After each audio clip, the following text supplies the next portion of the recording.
tindakan untuk mengeluarkan selang yang sudah kita masukkan ke saluran perkemihan pasien. Nah, komunikasinya bagaimana?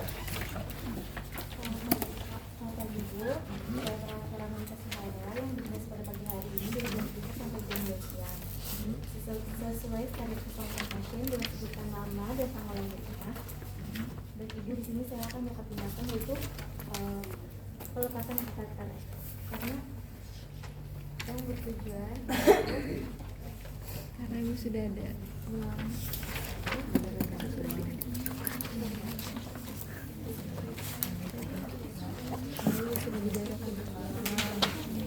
Jadi saya akan melakukan pemasukan pelepasan kateter karena ibu sudah mau pulang, jadi saya akan pelepasan kateter yang ada yang sudah terpasang di ibu. Tindakan ini kurang lebih 10 sampai 15 menit ya ibu. Apakah ibu sudah bersedia? Sudah. Oke. Jadi jelaskan ke pasien ya kenapa itu kateternya sudah mau dilepas ya. Jadi indikasinya ada beberapa kateter pasien dilepas. Pertama itu Sudah tidak diperlukan. waktunya mungkin harus diganti. Mungkin sudah lebih dari 6 hari. Nah, sudah masuk ke 6 hari, berarti kateternya itu sudah harus diganti. Kenapa harus diganti? Nah, untuk menghindari terjadinya infeksi. Kemudian selain itu, pasiennya sudah mungkin pasiennya indikasi pulang atau tindakannya sudah cukup, pasiennya kesadarannya sudah bagus, sudah bisa untuk ke kamar mandi secara mandiri untuk buang air kecil. Nah, itu beberapa indikasi pemasangan kateter sudah harus dilepas ya. Oke. Kemudian untuk alatnya di sini kita butuh squid. Itu squidnya ada.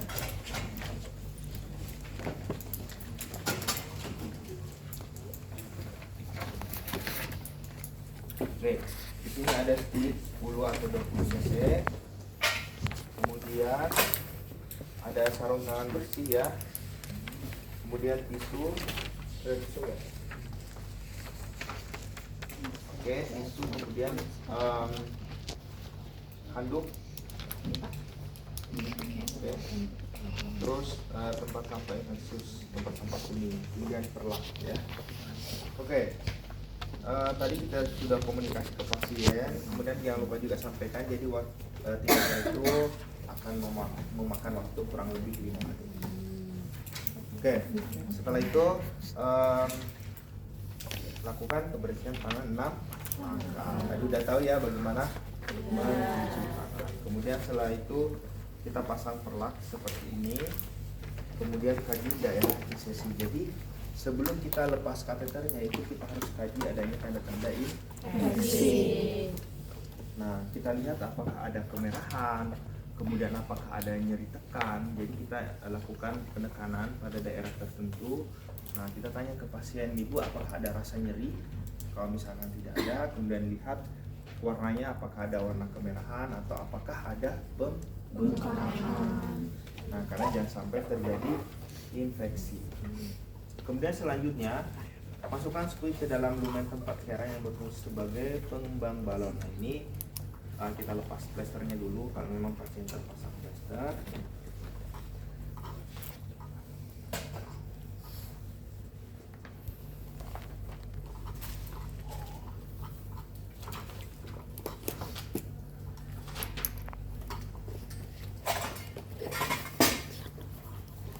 Oke, kemudian tadi kan kita lihat di catatannya ya, itu berapa cc air yang dimasukkan.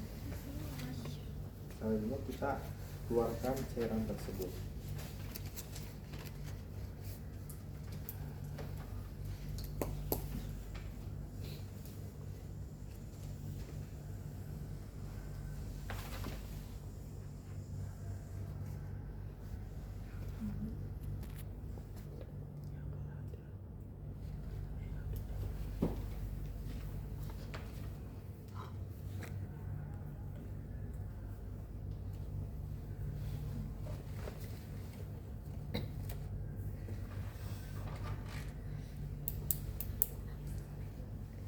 Nah, tadi yang masuk berapa cc? Enggak ada yang 20 cc, 10 cc ya. Nah, ini harus berarti yang keluar juga harus 10 cc. Kemudian kalau sudah keluar semua cairannya, baru selanjutnya kita cabut kateternya secara perlahan. Nah, ini kita harus berikan aba-aba ke pasien ya. Ibu, ini kan harus ini ya, masih dia terpasang seperti ini. Nah, sampaikan ke pasiennya. Sorry. Nah, tapi ini nggak ada di buku ya. Jadi sebelum kalian cabut kateternya, kalian harus lihat di urine bagnya, harus catat juga di sini berapa terakhir urinnya yang tetap ya.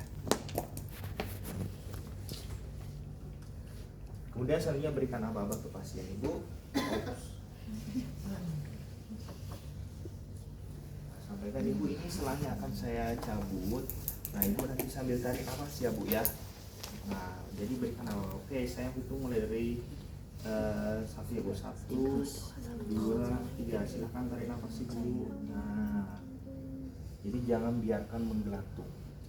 Setelah itu langsung buang ya. Langsung buang.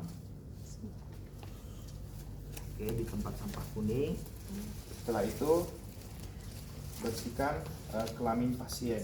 Jadi kita bisa bersihkan menggunakan dengan washcloth. Jadi biasanya kan agak rembes ya. Nah, ini kita gunakan washcloth yang sudah bersih di daerah kelamin pasien.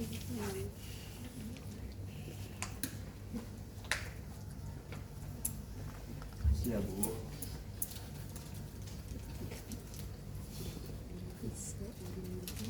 Oke, setelah itu ini kita buang di bengkok, kemudian keringkan dengan handuk dan rapikan alat. Ya, kita rapikan alat, kembalikan semua ke posisi semula, kemudian handscoon-nya jangan lupa dibuang ke tempat sampah kuning dan komunikasi ke pasien. Ibu, bagaimana perasaannya setelah melakukan selangnya kita lepas? Oke, udah lebih nyaman, mungkin pasien merasa lebih nyaman. Nah, nanti ibu itu kan sudah bisa ke toilet secara mandiri, tapi ibu tetap hati-hati, harus hati-hati. Kadang-kadang apalagi pasien posop itu kadang dia masih agak pusing ya. Nah, itu harus didampingi oleh keluarga. Oke, setelah itu selesai, rapikan alat semua, dokumentasi. Jadi dokumentasinya apakah ada tanda-tanda infeksi atau tidak, kemudian urinnya tadi yang terakhir itu berapa, kemudian cairan yang kita keluarkan berapa cc, kemudian jam berapa untuk tindakannya dilakukan, dan respon pasien seperti apa. Begitu ya. Ada pertanyaan? Sampai di sini ada pertanyaan? Ada? Tidak ada?